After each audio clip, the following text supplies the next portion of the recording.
Okay, in this segment what we are going to do, we're going to take a look at the approximate solutions for a change in convective boundary condition for the infinite plate. And so we'll look at approximate solutions and the graphical technique. And the graphical technique referred to as being the Heisler chart. So we're looking at the infinite plate. And what we'll begin with, let's see, just remember the infinite plate. This was the geometry. We specified x from the center and then L and L, so the thickness was 2L. But we will begin with the approximate solutions. And we start with the center line temperature.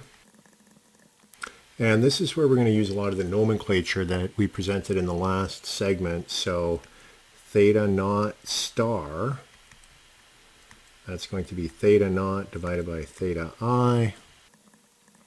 And the approximate solution, we get this constant exponential minus zeta squared. I apologize for my zeta, it's not perfect.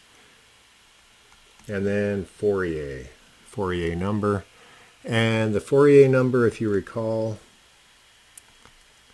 was alpha t over L squared.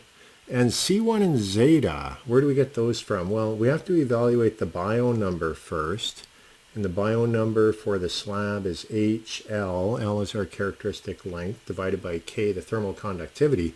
And then knowing that, if a function of Biot, you go to tables, and so your textbook should have tables, and from that you can get zeta and you can get C1. So you would look up at a specific Biot number and it would give you C1 and zeta 1.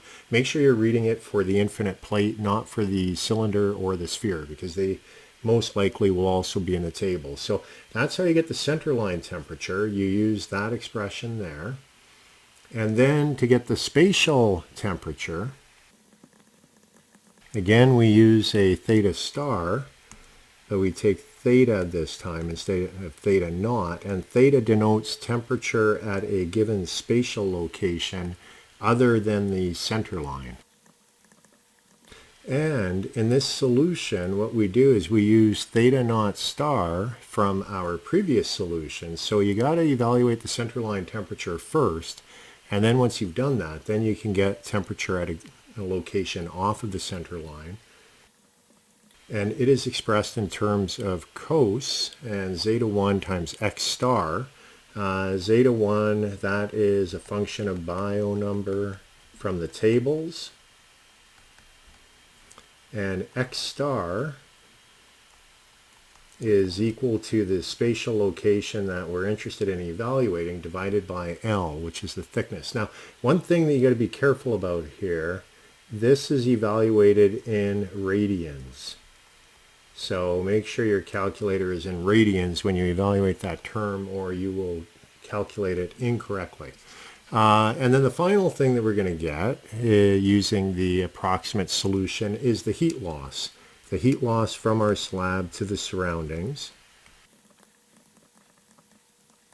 And again, we're using zeta 1, which is a function of the Biot number and from tables. And be careful, radians.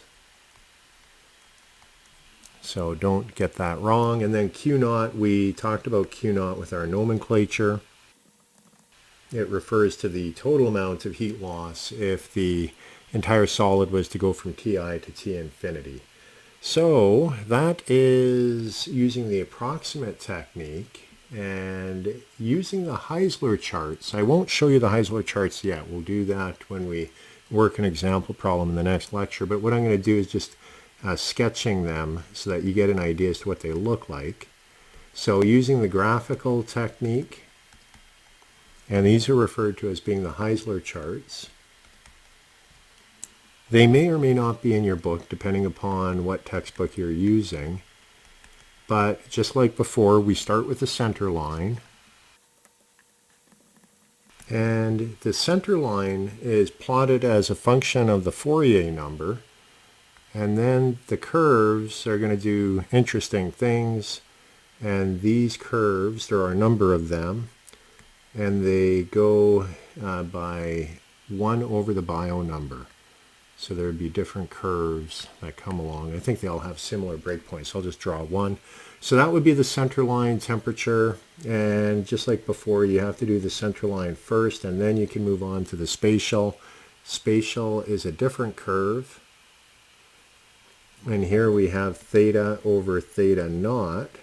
So you need to evaluate theta naught first before you can go in and evaluate theta, which would be temperature at a given point. And it is plotted as a function of 1 over the bio number. And the curves, there will be different curves as a function of spatial location. And x over L is how those are plotted. And then finally, you can use charts to get the heat loss. And this is plotted as a function of the Fourier number times the bio number squared. And then these charts will be plotted for different bio numbers. So that is heat loss for the infinite plate, giving us the temperature as a function of time at the center line, spatial locations, and then total heat loss using both the approximate and the Heisler. So it might be a little abstract now. It is. And we'll look at the sphere and the cylinder next. But when we work this in an example problem, it'll become a little clearer.